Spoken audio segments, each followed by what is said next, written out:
Hello guys, in this video I'm going to show you how to add a tag to a task in the Asana app. But before that, don't forget to subscribe and leave a comment down below, because at 10,000 subscribers I'm going to show you my whole YouTube revenue statistics and growth strategy. So without further ado, let's just jump right into it. First you have to open up the Asana app. And here it opens up in the home menu, where we have our projects, portfolios and goals.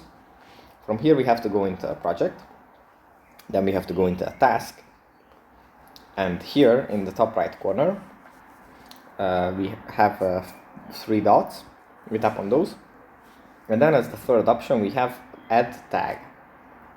We can we can tap on this, and here we can add a tag to the task.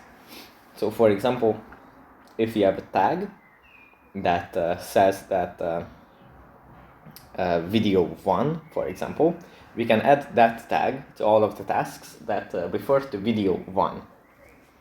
Same way we can create other tags and thereby describe the task in another way. That's pretty much it for this video. Hope it was helpful for you guys, and I'll see you in the next one.